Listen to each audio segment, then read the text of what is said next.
Hola queridos amigos, hace mucho tiempo que no hacía un video y decidí hacer este porque quería darles a conocer la última pintura que hice. Y esta pintura va un poco en otra línea, distinta a las cosas que yo normalmente pinto. Por lo general a mí me gusta que mis cuadros retraten cosas bastante bellas, cosas que sean muy agradables de pensar, de ver. Sin embargo, este cuadro está basado en un hecho horrible, en una cosa muy terrible, y lo hice porque es un cuadro que yo me debía hace mucho tiempo que yo quería hacer esta pintura. Cuando conocí los sucesos sobre los que se basa, quedé con la idea de que yo tenía que hacer alguna versión mía con respecto a eso. No sé si habrá otras, pero quedé con esa idea de hacer una pintura con respecto a ese suceso. Y como no es algo bello de mencionar ni de destacar, me gustaría hacer una advertencia a los niños, porque yo sé que a veces mis videos los ven niños y tengo alumnos que son pequeños. Me gustaría pedirles que dejaran el video hasta acá y no siguieran viéndolo, porque me gusta hacer esa advertencia y esto no es algo que los niños deban escuchar a mi juicio. Son cosas dolorosas. Por lo tanto, me gustaría que si están viendo este video, lo dejaran hasta acá, vieran mis pinturas posteriormente y ojalá puedan ver mis videos cuando traten de cosas bonitas, cosas bellas. Pero esto no es algo que yo quisiera que los niños escuchen, por lo tanto me gustaría que lo dejaran hasta acá. Bueno, haciendo esta aclaración, paso a comentar un poco de qué se trata esto. Este es un cuadro que pinté que retrata una escena, o es mi forma de ver un hecho muy lamentable, muy terrible, que ocurrió en el año 70, específicamente en noviembre del año 70, en el Fundo La Tregua, esto en el sector de Panguipulli. Me refiero al episodio de la viuda de Recalcati, Antonieta Machel. Ella es una mujer de origen italiano que llegó a Chile con su esposo, y acá en Chile fundaron en el sector de Panguipulli lo que se llamó el Fundo La Tregua, ¿ya? Bueno, posteriormente ella enviudó y era una mujer que al año 70, cuando ella muere, tenía 40 años más o menos. Entonces, siendo viuda, tenía 3 hijos. Y quizá sería bueno dar el contexto de cómo ocurre esto, de qué es lo que estaba ocurriendo en el país en ese momento. Gracias a los gobiernos de Frei y de Allende, acá se estaba dando lo que se llamó la reforma agraria. Acá en Chile se dio lo que se llamaba la reforma agraria, es decir, habían terrenos que eran entregados, y si no se entregaban, estos terrenos se los tomaban personas, básicamente el pueblo, los campesinos. Entonces se tomaban terrenos o predios, fundos completos que pertenecían a personas particulares, privados, y se le entregaban a los trabajadores, entre comillas, porque todos sabemos que pocas veces eso es real. Entonces, esto se empezó a dar como algo normal, como una cosa cotidiana. Quizá para los jóvenes de ahora esto suene muy extraño, es decir, para nosotros la propiedad privada es algo que damos por hecho. O sea, nadie en este momento cuestionaría que si algo es mío, que venga alguien y me lo quite, salvo que sea un ladrón. En este caso nosotros lo vemos como un acto de delincuencia, pero para nosotros no existe hoy esa figura de que el Estado te pueda avalar a alguien que venga a quitarte parte de lo que es tuyo, con una motivación, digamos, de reivindicación de justicia. Nadie puede quitarte tus cosas asumiendo que es porque tú tienes más que él. Eso hoy en día no existe, porque está garantizado en nuestra Constitución por un montón de aspectos que para nosotros entonces hoy sería inconcebible que alguien venga y se tome tu casa o se tome un terreno que es tuyo. Entonces, esto de la reforma agraria básicamente era poner fin a lo que nosotros conocemos como la propiedad privada, ¿ya? Entonces surgen algunos movimientos. En este caso surge el MIR, el Movimiento Izquierdista Revolucionario, al mando de Miguel Enríquez, que es el padre de un candidato a la presidencia actual. Y este señor, muy revolucionario, o sea, promovían la lucha armada para todos sus fines. O sea, en ese mismo contexto se crean los famosos MCR, que eran los movimientos campesinos revolucionarios, y estos movimientos tenían como objeto comandar esas acciones para tomarse estos predios. Entonces eran agrupaciones, eran células más o menos grandes. Yo no podría hablar de una célula en realidad, porque estamos hablando de grupos de 20, 30 personas que estaban armadas, porque esa era la idea, digamos, lograrlo, era a través de la lucha armada, tomarse estos predios y dejárselos al pueblo, entre comillas. Entonces se hicieron muchas tomas de terreno. Surge entonces la figura de José Gregorio Liendo Vera, también conocido como el comandante Pepe. José Liendo Vera, comandante Pepe, es una persona muy joven. O sea, tenemos que pensar que en este momento estamos hablando de cabros de 25 años. Entonces, sin embargo, tenían una conciencia revolucionaria muy fuerte, y este señor, que era un estudiante de agronomía, comienza a comandar estos grupos. Tenía un grupo más o menos como de 30 personas, y él protagonizó varias tomas de terreno, de campos completos, y provocando algunas muertes incluso de dueños de estos campos que no soportaron este dolor de que venga un grupo y te quite lo que es tuyo. Gente que murió de ataques al corazón, qué sé yo, y de otras muertes más o menos misteriosas, y todo esto avalado por el Estado, es decir, estamos hablando del gobierno de Allende. Entonces, este señor comandó estos grupos y fundó una empresa maderera en el sector de Panguipulli. Entonces, incluso desde el gobierno se asombraban y veían con buenos ojos lo bien que había funcionado esta empresa maderera. Y claro, si tú fundas una empresa, normalmente el problema que tú tienes para tirarla para arriba es que tienes que arriesgar capital, y tienes que luchar contra la competencia, y tienes que tener buenos trabajadores. Bueno, acá este señor tenía todo eso gratis. ¿Por qué? Porque los recursos que explotaba esta empresa maderera eran los propios que se obtenían de los terrenos que tú te habías tomado. Es decir, tú no tenías que comprar materias primas porque tú ya te las habías tomado y eran gratis. Por lo tanto, a mi juicio, hacer surgir una empresa o hacer florecer una empresa en la cual tienes todo gratis y te lo están dando, no es gran mérito en realidad. Sin embargo, claro, él lo hizo usando sus conocimientos de agronomía y todo eso, y tenía trabajadores, y tenía, bueno, muchos trabajadores de estos fondos se oponían incluso a estas acciones porque sentían cariño, simpatía por sus patrones, o bien porque consideraban que era injusto, sin embargo, y que no era malo el trabajo que ellos tenían. Sin embargo, muchos terminaban obviamente plegándose a estas revoluciones porque, claro, no te queda otra. Entonces, en ese contexto, José Liendo ya estaba al mando de esta empresa y tenía en sus manos gente armada para poder atacar estos predios.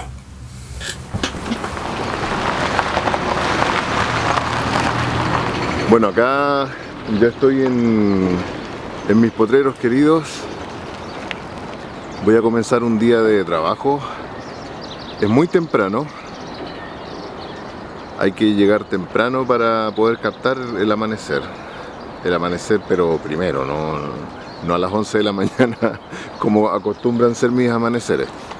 De hecho, yo siempre bromeaba con esto. Yo decía que cuando muriera me gustaría ser recordado como un pintor de atardeceres. Pero no porque me gustaran más, sino que nunca fui capaz de levantarme para pintar un amanecer. Pero bueno, acá estoy. Y es muy bonito estar acá a primeras horas de la mañana.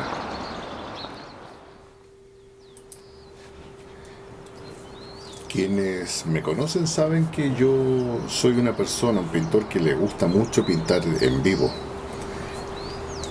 Es verdad que a veces uno trabaja con fotografías, pero cuando estamos pintando paisaje, aunque vayamos a ocupar una fotografía, yo recomiendo siempre acercarse al lugar, a buscar algún lugar en la naturaleza similar al que queremos plantear, para buscar ideas. ¿Por qué?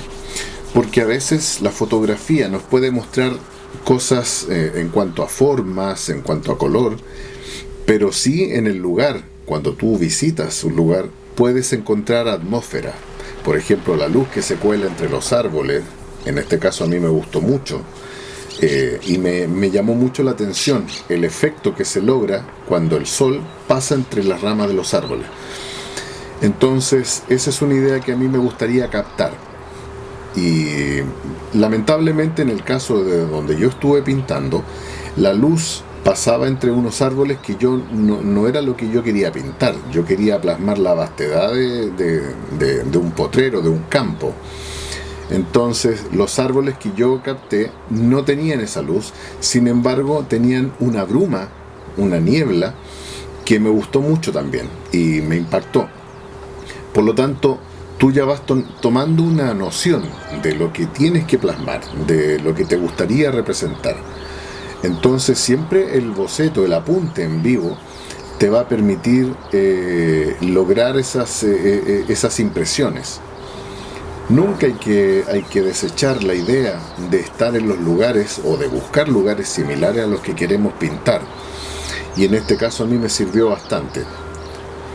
Hay cosas que tú decides acentuar, hay luces que te gustaría encontrar en tu pintura, y eso tú lo logras cuando estás visitando el lugar.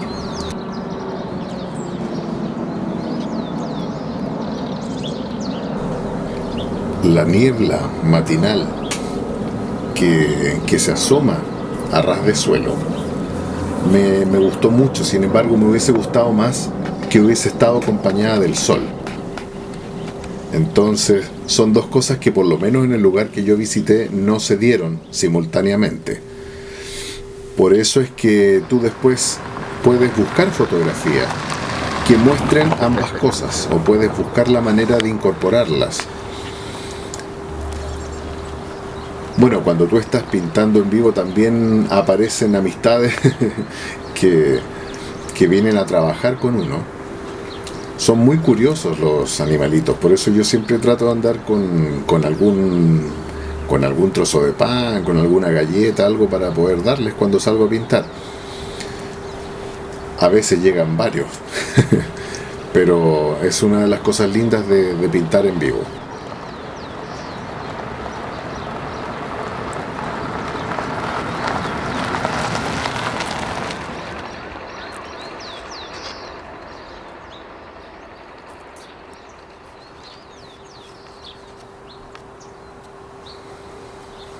En este caso yo usé barras de pastel por un tema de rapidez.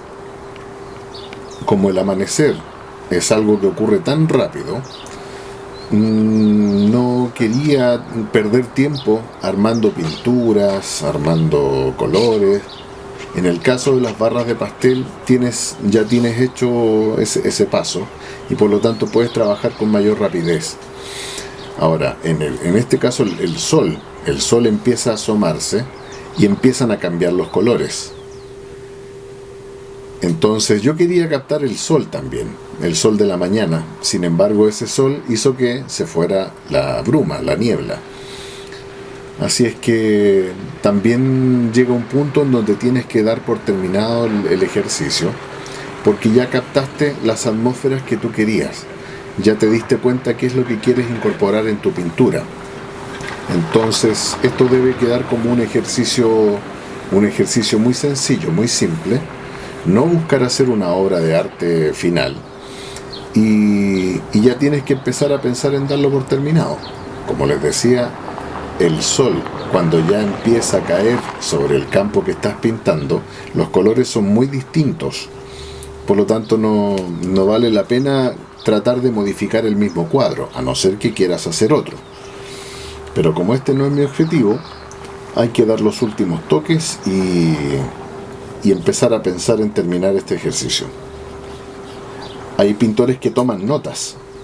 En mi caso no siempre tomo notas, las voy guardando mentalmente, porque yo ya sé lo que quiero pintar.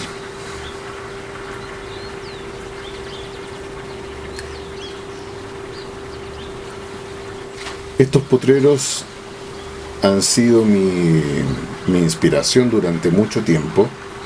Me gusta venir a distintas horas, tomarme un café, porque es muy bello estar en contacto con la naturaleza.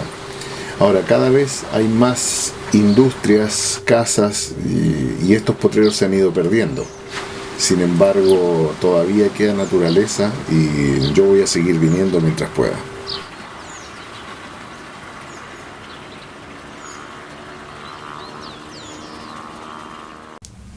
Hubo incluso una entrevista que se le hizo a este señor, a José Gregorio, y en esa entrevista él le dice a la periodista que para que la revolución funcione tienen que morir aproximadamente 1 millón de chilenos, porque de esa manera el pueblo se compromete y se compenetra con la revolución. Estamos viendo que los chilenos nunca hemos tenido esas ideas tan radicales. El chileno se caracteriza un poco por ser más dócil, por ser más dado al trabajo, dado no a revoluciones. Yo siempre he considerado que estas cosas están más vinculadas a gente del trópico, gente de sangre más caliente, quizá. Pero eso no quita que muchas veces la gente se contagie de esas ideas. Bueno, él tenía muy dentro, lo mismo que Miguel Enrique, tenía muy arraigadas esas ideas de la violencia, de revolución, de matar y para lograr el objetivo final, que era la justicia. A mí me recuerda un poco un afiche que vi una vez de tiempos de la Revolución Francesa, en donde habían unos señores que eran los promotores de la Revolución Francesa, justicia para el pueblo, y llevaban unas lanzas con unas cabezas metidas en la lanza, y decían que estaban luchando por la igualdad y la fraternidad. Entonces, claro, es un contrasentido a veces natural en estos movimientos revolucionarios, que son capaces de unas atrocidades enormes en pro de la justicia, de la igualdad. Entonces, ¿qué ocurre? El 29 de noviembre de 1970 hay un grupo, un pelotón de este señor del comandante Pepe, que llegan al Fondo La Tregua de Antonieta Machel. Como yo les decía, ella era viuda. Entonces llega este pelotón y se toman el fondo de ella. Ella estaba sola. Entonces, ¿qué hace este grupo? Llegan a donde está ella y cometen un acto terrible que, digamos,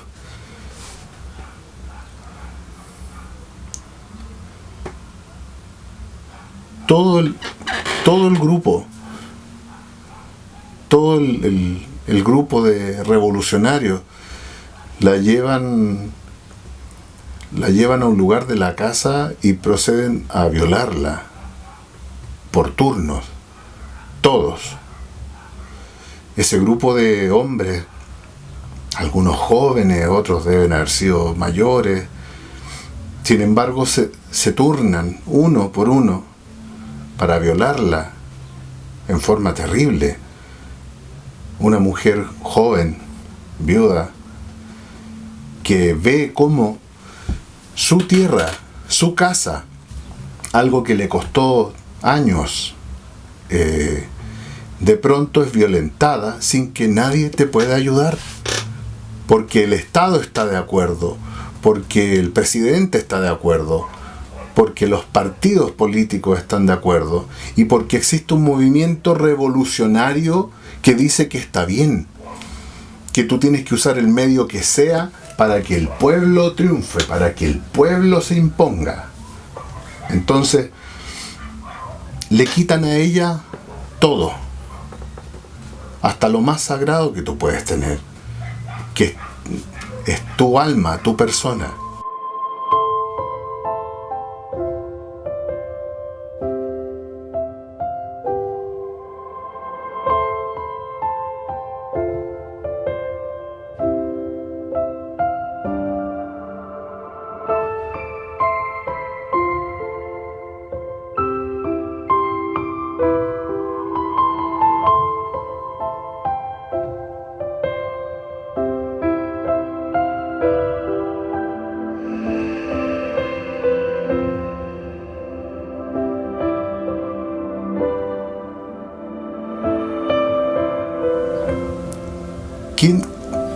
Yo ni siquiera me puedo imaginar qué puede pasar por la mente de una mujer que le fue arrebatado todo de esa forma tan vil, tan terrible. ¿Qué puede pasar por la mente de una persona así, que toma esa decisión de preferir irse de este mundo para no seguir sufriendo las consecuencias de eso, de ese ataque tan cobarde? Y bueno, este grupo revolucionario del pueblo, de la justicia, siguen su labor de tomarse más predios y seguir viviendo a costilla de la gente, del trabajo de la gente. ¿Y qué ocurre? Bueno, todos sabemos que el gobierno de Allende terminó en forma abrupta debido al golpe militar. Y como el comandante Pepe continuó en ese sector, siendo un foco de rebelión popular y revolucionaria, entonces, ¿qué ocurre? Desde acá de Santiago se da la orden de terminar con ese problema que está ocurriendo allá. Mientras tanto, el comandante Pepe, ¿qué hizo? Hizo algunas acciones armadas. Por ejemplo, ellos atacaron atacaron un retén policial y le gritaban a Carabineros que se unieran a ellos, y Carabineros dijo no, que Carabineros no se rinde, y le dieron pelea. Entonces, ese asalto al retén El Tume fue una de las gotas que derramó el vaso, y desde acá de Santiago se da la orden de ir a tomar estos grupos que estaban comandados por el comandante Pepe. Y claro, desde acá parten unos helicópteros comandados por Arellano Stark, y Arellano Stark llega allá, bueno, da la orden, se dice que fue a Santiago Sinclair quien dio la orden expresa de capturar a este señor, al comandante Pepe, y una vez que lo capturan, junto a otras personas, le hacen un juicio sumario, como es rápidamente en la guerra, hacen un juicio sumario y lo fusilan. Debido a este fusilamiento, debido a esta forma que tuvo de morir, hoy en día las personas que comandaron esto, estoy hablando de Arellano Stark, Santiago Sinclair, fueron procesados y las personas tuvieron que pagar con cárcel. Al día de hoy, Sergio Arellano Stark ya murió de Alzheimer, y bueno, Santiago Sinclair, que fue quien dio la orden directa de darle muerte a este señor, al comandante Pepe, está condenado por violación a los derechos humanos, por haber matado al comandante Pepe. Comandante Pepe fue fusilado con 11 personas más, y por estas muertes, digamos, eran la gente que él tenía a su cargo.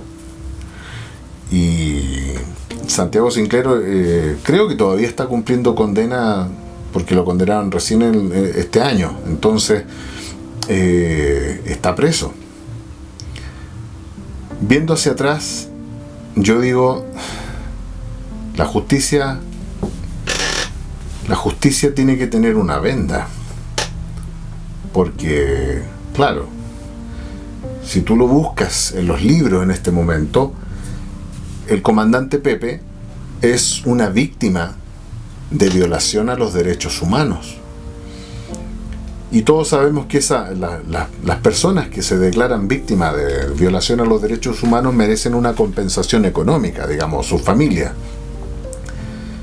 Por lo tanto, hoy en día se podría decir que nosotros los chilenos estamos pagando para compensar al comandante Pepe por haber sido maltratado por los militares.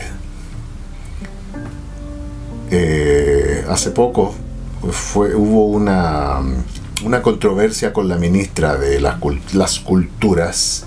Me carga decir las culturas. La ministra de la cultura hizo un homenaje a estas víctimas que fueron asesinadas en el sector de Panguipulli, y declaró monumento nacional ese sector, ese complejo maderero donde este señor actuaba. También existe un museo, museo de memoria, algo así se llama, donde también hay elementos, incluso creo que hay una fotografía del comandante Pepe, porque hoy, claro, si tú lo busquen ustedes a José Gregorio Oliendo y comandante Pepe, y él es una víctima de la malvada caravana de la muerte que asoló los lugares del sur. Se han escrito libros del comandante Pepe, de lo valeroso que era en la lucha de las reivindicaciones sociales y del pueblo. Y Sinclair está preso, Arellano Stark murió, y los milicos son malos.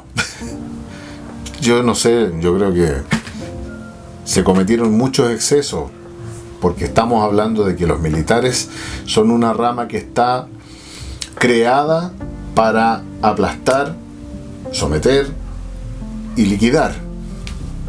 No son carabineros. Los militares no son carabineros. Los militares no están formados para detener, suavizar. Ellos están formados para aplastar, para arrasar al enemigo. Yo nunca he estado en una guerra, pero me imagino que de estarlo, yo querría un ejército que ojalá arrasara al enemigo para que ellos no nos hicieran eso a nosotros.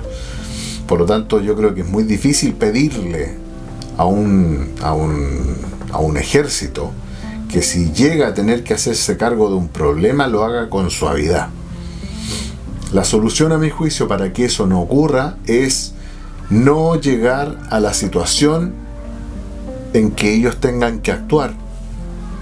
Esto está hoy en día está muy presente, porque ya mucha gente ha planteado la idea de que el ejército debiera intervenir para solucionar la situación que tenemos hoy en día en el país. Ojalá no ocurra. Ojalá no tengamos que llegar a ese extremo, porque se van a producir excesos y eso nunca es bueno. Las muertes de las personas nunca son buenas, muertes en ese sentido. Pero yo, viendo este caso que les acabo de narrar, que les acabo de mencionar, pienso que yo viví toda una vida criticando a los militares por lo mal que se habían portado, por todos los asesinatos que habían cometido.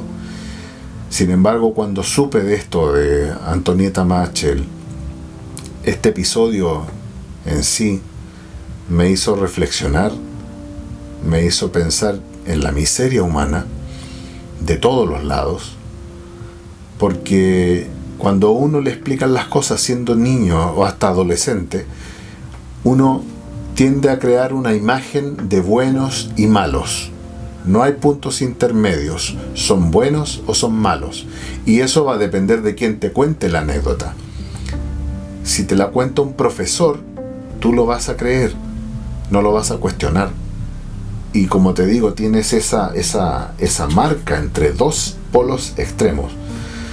Va a depender mucho cómo te cuente la historia ese profesor, para que de ahí tú odies a un sector o al otro. Por lo tanto, este episodio que yo les mencionaba, ojalá no se hubiese dado. Ojalá no hubiesen tenido que intervenir militares, pero lamentablemente la clase política no supo cuidar lo que tenía, y tampoco la gente. Los ciudadanos tenemos una responsabilidad muy grande en ese sentido, y el día de hoy la tenemos nuevamente. Nuevamente estamos en el mismo trance que se estuvo en los años 70. Y me temo que nuevamente no estemos dando la talla. Por lo tanto, un último mensaje me gustaría darle a la gente de mi país, a que reflexionemos, valoremos lo que tenemos, lo que teníamos, y empecemos a leer más, empecemos a buscar la historia, empecemos a analizar lo que nos dicen, a estudiarlo, a pensarlo, porque hoy en día vivimos una cultura, la democracia le llamo yo, en donde nos dejamos llevar por cosas que nos muestran en televisión, y esa es la versión oficial que nosotros aceptamos. Hoy en día tenemos que empezar a ir un poco más allá, porque yo no quiero que ocurra de nuevo esto en mi país, porque yo no quiero que ocurra nuevamente estos hechos trágicos como el de Antonieta Machel, porque de llegar a un extremo social como el que teníamos en los años 70, estas situaciones se pueden repetir, y se pueden repetir para los dos lados. Por lo tanto, es importante que hoy tomemos conciencia y empecemos a marchar como país juntos para terminar con todas estas experimentos sociales. Miremos lo que teníamos, miremos lo que alcanzábamos, miremos lo que logramos como país. Habían cosas que solucionar, como en todo país lo hay. Sin embargo, no sé si será una buena solución generar tal nivel de violencia que ya una vez nos llevó a un caos y nos llevó a un extremo que después provocó tanto dolor. Así es que, finalizando con esta reflexión, quiero darles a conocer la pintura que yo hice, en donde quise mostrar a una mujer que simbolizara la figura de Antonieta Machel. Es una mujer que recorre un campo cualquiera, pero está recorriendo este campo mirando hacia el amanecer, quizá como un espíritu, quizá como un alma pura que no merecía sufrir y que sin embargo quiere recuperar un poco de lo que era suyo, recorriéndolo quizá por última vez.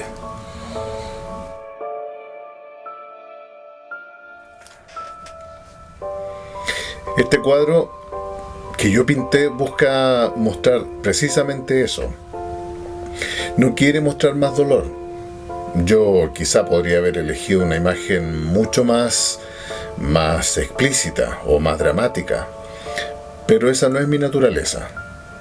Yo prefiero mostrar algo más esperanzador.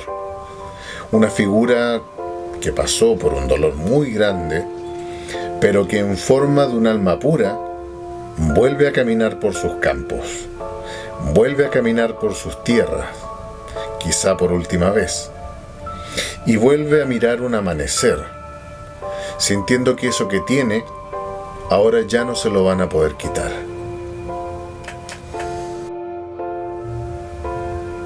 Así que este es mi cuadro en honor a la viuda de Recalcati, señora Antonieta Machel, que no ha tenido el homenaje merecido. Esta es mi forma de hacerle un pequeño homenaje, muy humildemente, para recordarla y recordar que la intolerancia, la falsa noción de igualdad, la falsa noción de justicia, muchas veces está en manos de quienes menos están dispuestos a honrarla. Este es un pequeño homenaje para doña Antonieta, que Dios la tenga en su gloria y que ojalá un poquito de ella haya logrado quedar en mi cuadro.